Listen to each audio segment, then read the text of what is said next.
Greetings, programs. This is Wretch. Welcome back to Vampire the Masquerade Reckoning of New York.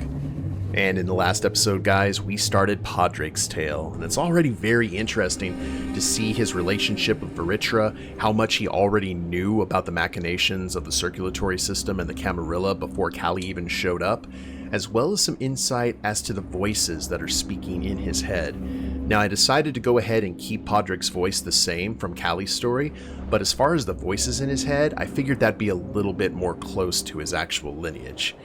So now the group is together, the team is back, and let's see what happens up in the air. If I let the Ravnos girl out of my sight, things will get extremely unpleasant for me. But playing chaperone complicates my dealings with Vritra. Let's hope she doesn't prove as troublesome as she looks. I leave Elysium with my mind set. The Ravnos girl sighs loudly with relief when the door slams shut behind us. Unnecessarily, of course, but she's still young, and some old habits die hard, such as grimacing to oneself while deep in thought. I'm sure a hustler like her would like to think that she's like a blank canvas, mysterious and impossible to read. But she, in fact, the exact opposite. I can tell the very trajectory of her mind just from the furrowing of her brow, the set of her jaw. How she hates the Camarilla for what they are and how they act. How pleased she is to have seemingly conned them, and how displeased she is to be stuck with me. It takes two to dance this tango of contempt. Keep making that face at me and it might just stick that way. Ever thought about gouging your eyes as a solution? I cannot tell if she's making a convoluted allusion to the Bible or just saying the first thing that comes through her mind. Either way, she sounds like a petulant child. Very well, the child treatment it is. I was explicitly told to keep eyes on you, to watch over you, and need be, even look out for you. That's quite a vision-centric assignment, wouldn't you say? Do what you will, but know that my job would be a whole lot more pleasant if you worked with me here. Shame no one asked me to make your job easy. Shame indeed.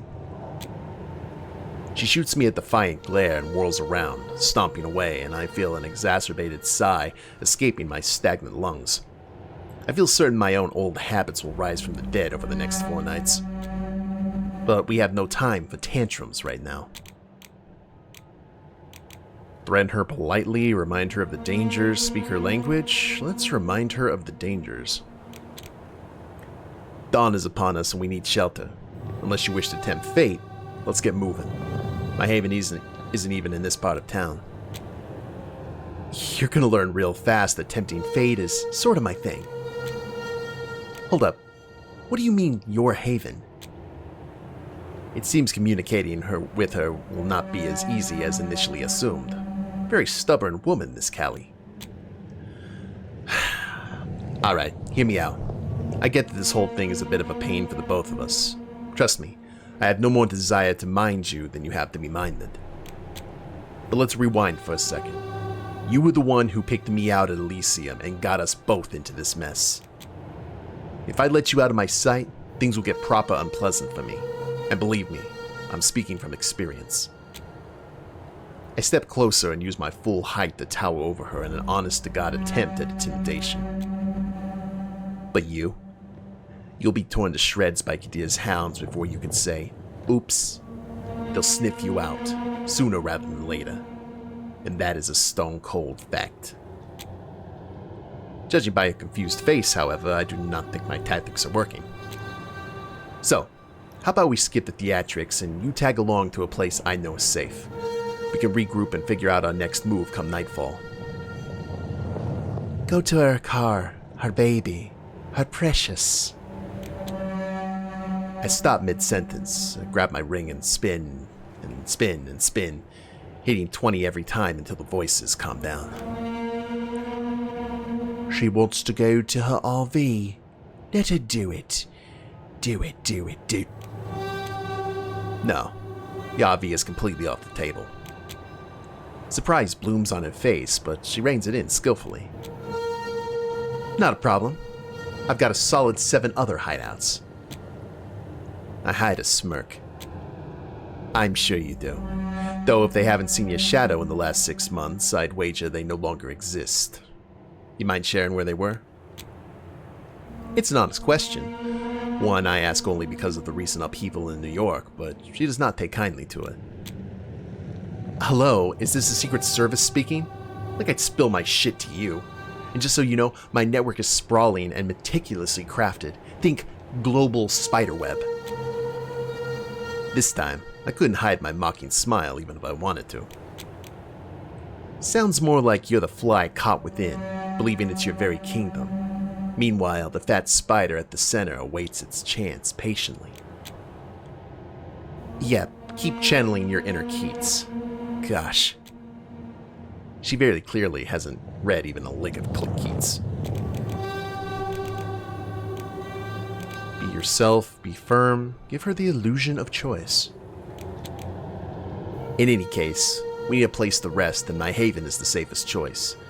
I'd really hate to resort to violence, but don't presume I won't drag you there if the need arises. It's your call. Every time I don't get a say, it somehow turns out to be my call. Come on, what do you think I'll do? Run away? Obviously. She makes a sad, pouty face.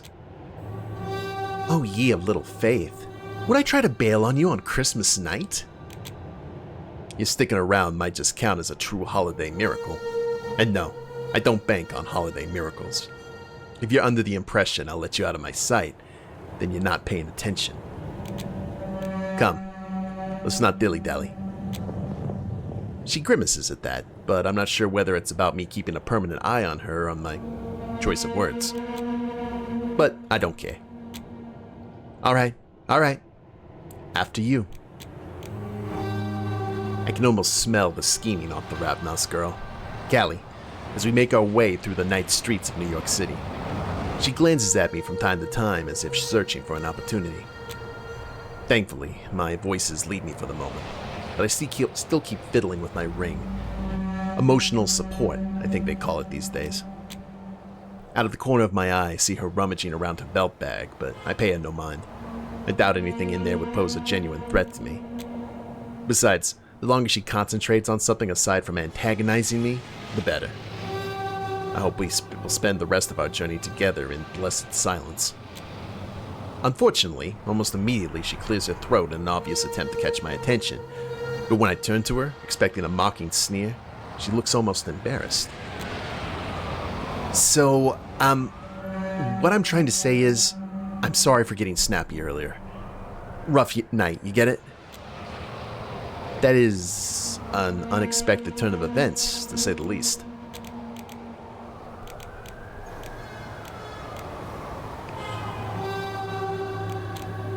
Are you feeling unwell? Hey, I'm trying to apologize here, alright? How about we start over? Name's Callie. And with that, she extends her hand.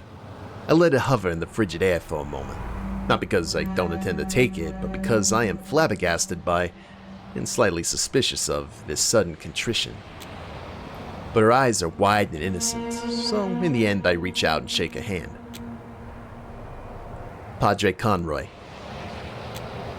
To my confusion, she clasps my hand in both hers and shakes it with mere zealous vigor. Nice to meet you, Padraic. Fancy seeing a magic trick? What? I beg your pardon? She flashes me two things. A nasty smile and my dice ring, hidden in the palm of her hand. I can feel my stomach sink and turn to ice as if vitae was evaporating from my body. Before I can lunge at her to retrieve my ring, she takes a big swing.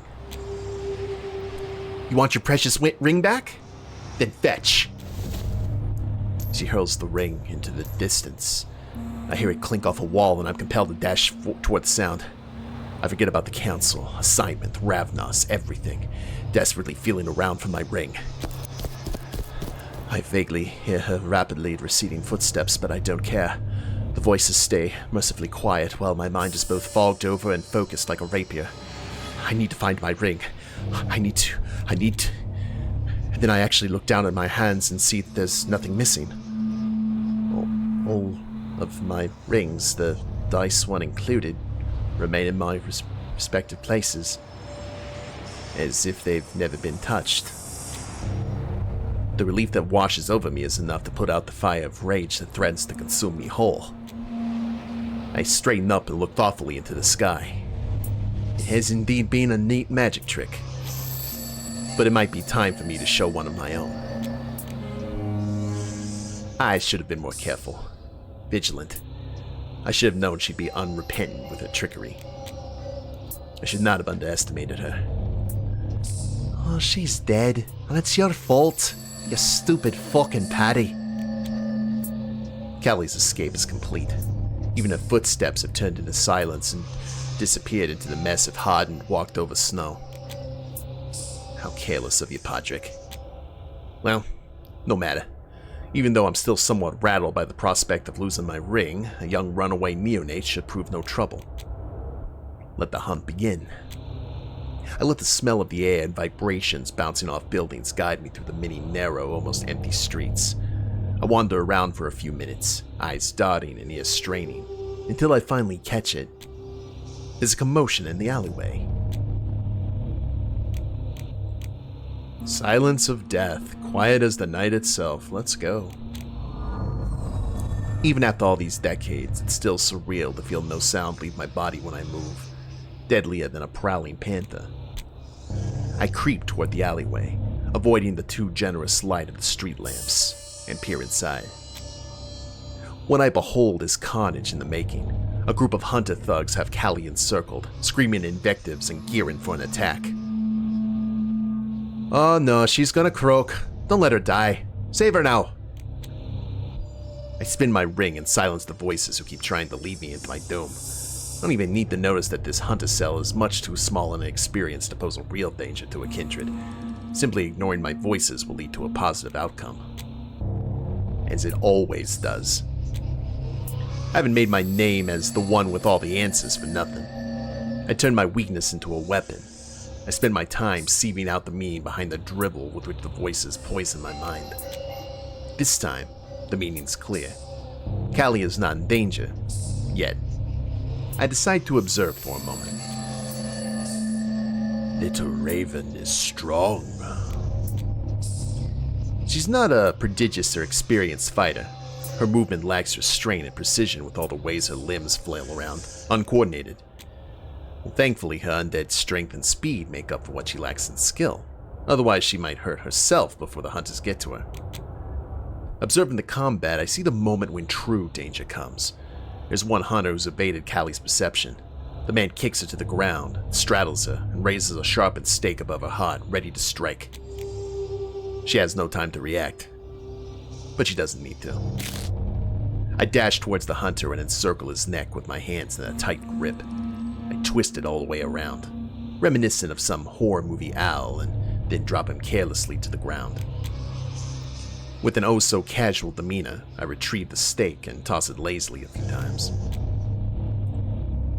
You've lost something. Piss off. I believe thank you is the phrase you're looking for. You should be glad I fetched the ring in record time. She's still lying on the ground, looking grumpy and dejected. I can't blame her. It seems it's really not her night. So I extend a hand toward her and she glares at it angrily for a while before pushing herself up onto her feet, and I grace her with a wry smile. Why don't you hold on to the stake? Consider a memento of the time you nearly got taken out by a few hunters and needed my intervention. A slice of humble pie, if you will. She grudgingly takes the stake, avoiding my gaze, and tucks it into a belt bag. For the record, I had it under control. But wait, hunters? Oh, hold on. Got cat problems. One sec. Sorry about that, guys. I've got a elderly cat who lives here, and occasionally she likes to make her presence known. So if you hear a cat in the background, just assume it's an alley cat. It's in New York City, right?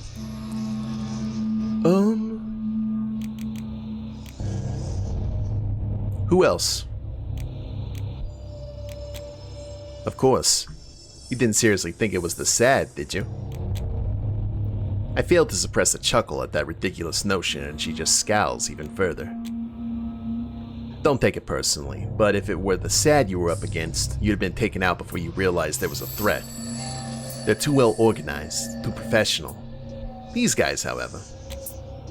I sweep my hand around, gesturing toward the fallen hunters. Well, they haven't quite mastered the element of surprise. Still, running into that many in one place? Kadir mentioned something about a locust swarm back at Elysium, but come on, twice in one night? That's more than just bad luck. She sounds truly morose, as if adversity were not a familiar foe. I guess some kindred are lucky. But this time, she's also correct. Indeed, New York is nowhere near as safe for our kind as it once was. This is not your typical hunter behavior. It's an anomaly, and its source is still unknown. But until we figure it out, I strongly advise against sprinting like a demented cheetah, biting whatever within arm's reach or showing off your unique powers. For your own safety, assume you're under constant surveillance, and choose your moments wisely. She winces and rolls her eyes, looking bored as if listening to a lecture at school. But I can see the cogs turning in her brain. Perhaps she's grasped the depths of danger awaiting the kindred in New York City. Which tells me I should only drive my point further. And you might want to rethink your attempts to ditch me. I might not arrive in time to save you the next time you get in trouble. She rolls her eyes again, but nods. Alright, maybe sticking with you might have some benefits. I cocked my head thoughtfully. Am I hearing things, or was that a compliment? She snorts inelegantly and waves a hand. Don't let it go to your head, and don't expect a repeat. Now, about that haven of yours? Where caitiff lies lows, or at least, alleged caitiff. The dawn is upon us, and the streets are teeming with peril. I should take that unruly raven to the one place I know is safe. My haven. The walk feels endlessly long. Callie's quiet, either fatigued or deep in thought, and I relish the silence, because I anticipate many loud battles ahead. Before I know it, we're already there. This is our stop. Let's head inside. Dawn's nearly upon us. She winces, shaking out of her reverie, while I step through the door first and leave it open for her. Even though I don't look back, I keep my wits about me in case she makes a run for it. She does not, thankfully. I'm glad my small sign of trust was received favorably, or maybe she's just too exhausted for tricks. Home, sweet home. Looking around my haven, I realized that it might not be what one would call socially acceptable. Haven't had guests in... frankly, I don't remember ever inviting anyone over.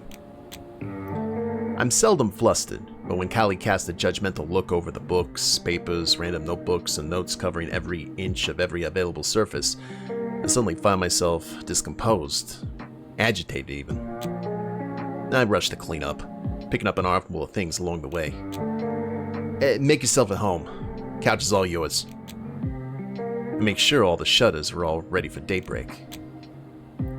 What's with the paper explosion? You fancy yourself a writer or something? No. Not anymore, anyway.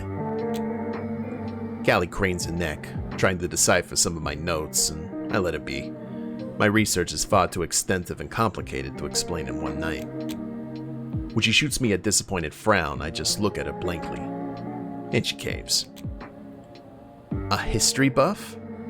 Don't take this the wrong way, but you totally give off that vibe.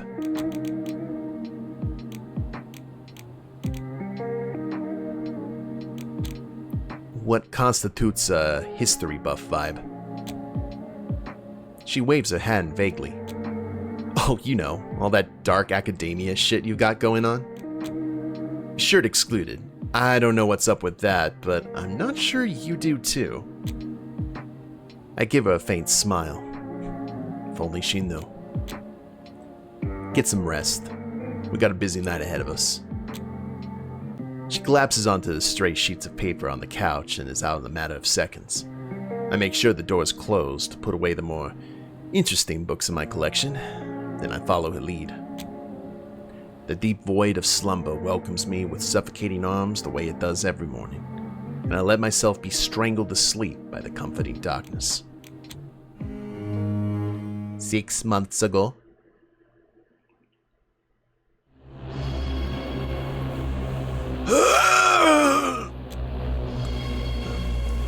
Hush now, hush. You're in good hands here. We are nearly through. Just a few moments more. Oh, show some backbone. It is the privilege of one of the chosen. This is my blessing that I am bestowing upon you. Vicissitude is a fine art, and you are the clay to which I give shape. A dash of discomfort is but a small fee for such grandeur. Vicissitude. Many dragons specialize in vicissitude, a power which enables them to reshape their own bodies as well as those of their subjects and unwilling victims. They can sculpt or distort skin, muscles, and even bones, resulting in forms that are sometimes disturbingly beautiful but often monstrous. Kindred who practice vicissitude create a range of modifications, from practical body tools to expressive ornamentations. And you can also make someone's heart explode with using the rib cage. At least it was in older versions. Now silence. My concentration must remain unbroken. You would not wish for an error, one that misshapes something as vital as your glabella, would you? Now, let me take a good look at you. Oh, wow. Perfect. Hauntingly alike. So it was a plant. Complete the dragon chapter. Alright, let's end the night. Already, the intrigue's here in a good way. When I finally call on myself out of the well of slumber, the sun is only barely set. Callie's still fast asleep, laid out on my couch like the corpse that she is. Who knows how long until she stirs. I kill time the way I always do. I plunge into an unknown of novels, essays, and treaties, looking for even the barest mention of inner voices, the briefest explanation of their purported providence. My research so far has been fruitless, and tonight is no exception. I hope Vritra comes through on her promise soon enough. A flicker of movement catches my attention as Callie's eyes crack open, but I continue looking at the dusty page in front of me.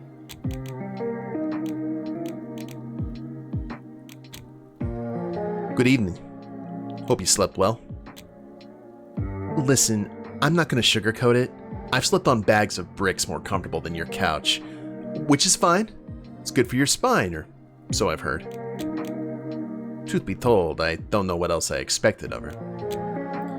Well, fortunately, you no longer trouble yourself with matters of backbone, be they physical or moral. Wow, I see you're the opposite of cranky in the evening. So, did I snooze through anything noteworthy? I jot down one last note and carefully close the book before finally glancing up at her. She's sitting upright now and squints around the room in a bit of a daze. Well, that would depend on your definition of noteworthy, but I have been pondering our next steps. Oh? Well, do tell.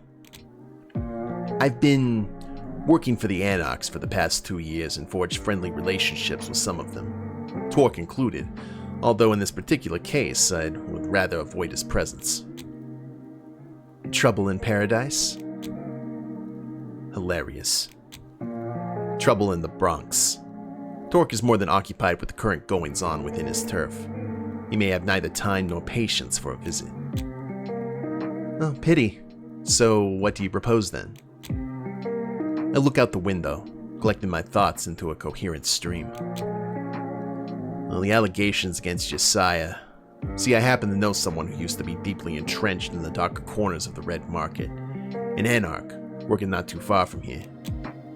If Castle truly wields as much influence as the court suggests, my contact could offer substantial aid. Substantial, you say? Well, can't argue with that, except it's a no-go, amigo. Oh, again with their insufferable slang. I repeat the words, trying to get used to their shape in my mouth. No-go, amigo. Look, I get it. You have friends and contacts aplenty, but so do I. Also, I know Raynor Castle like the back of my hand. We've been dealing all around the city on and off for almost 2 years. There's gotta be somebody here who knows where he bailed. I'm sure lengthy elaborations will lead to a point. Someday. I can hear her hesitation, as if she's mulling over something in her head. I wonder what she's trying to conceal now. There's this one guy who hangs around Harlem, Ellie Sansrick. Apparently he's one of the few kindred that didn't burn with hatred for Reynard, so it must mean they were getting along. Bewilderment surges through me.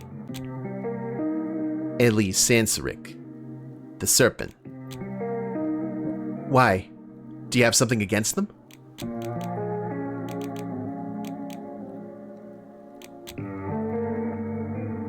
Do I have something against them? Do you know that, what, the Ministry? Never mind that. Do you have the slightest inkling about what Sansrick's capable of? A veritable river of memories floods my mind, showing me the atrocities committed by the Setites in just the past 2 years. Callie doesn't seem to know much about Sansrick, but she definitely doesn't like the look on my face. Go on. Enlighten me. Well, to put it bluntly, only in the most desperate situation would anyone with an ounce of sanity consider seeking out Ellie Sansrick. A perfect lead given my circumstances. I can go find him now, have a little chat, and be back in no time. I sigh inward. That child still thinks she's capable of tricking me. Fool me once, Callie. We could go find him, but it's far from the best course of action at the moment. Sansrick is known to be extremely dangerous and territorial. We should not take him lightly. I propose we go to the Anarchs first. At least there'll not be any danger of us losing our heads. You're being so dramatic. We're gonna be fine. What's the worst that could happen? I stare at her incredulously.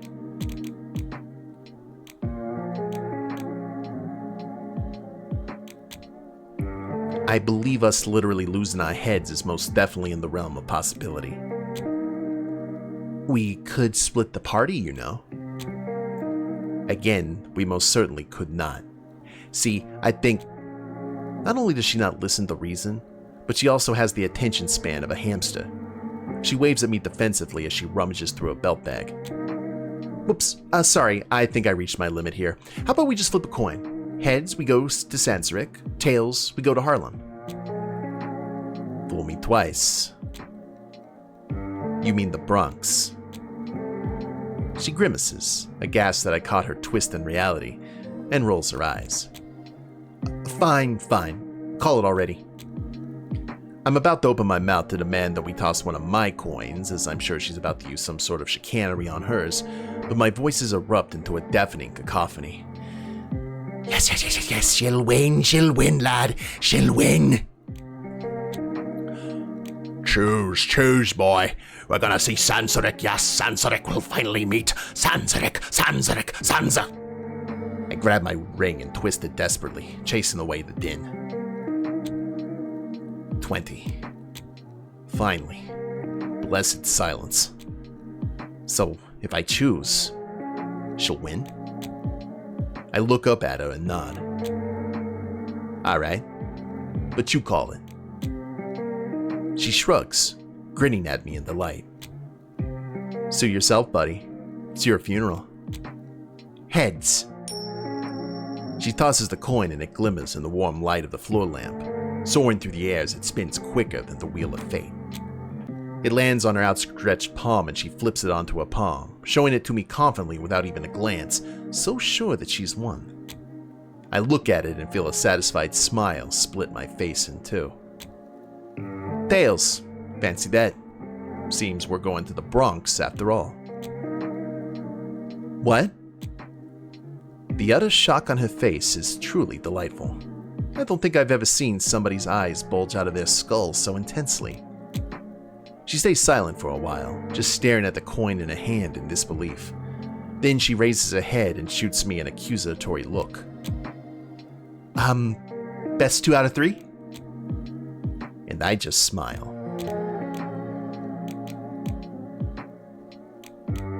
Ignore her. Come on. We can take my car. I get up from the armchair and start putting on my coat. She follows suit, cursing under her breath all the while.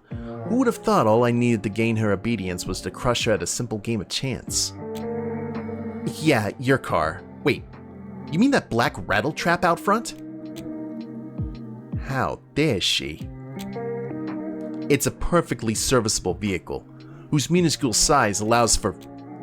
With a dismissive wave, she cuts short my eloquent defense of my car. You know what? How about we just go, and you can enjoy your minuscule vehicle in silence. I never say no to an offer of peace and quiet. Whew. Alright, guys. That's kind of interesting that the voices basically told Patty what to do in that position, and that's one of the cool things about Malkavians. In terms of, like, the old school VTM, the Malkavian voices were a great way for a storyteller to keep the story going. If there was some sort of plot hook or something, using a Malkavian's vision or the voices in their head was a great way to kind of give them the hints and kind of push them along the way, provided that they heard it, of course. But we're going to keep on keeping on, guys, in the next episode. Hope y'all have enjoyed it. If you liked the episode, please leave a like down below. Subscribe to the channel, leave a comment, that'd be a big help. I will see you next time. Later days, everyone.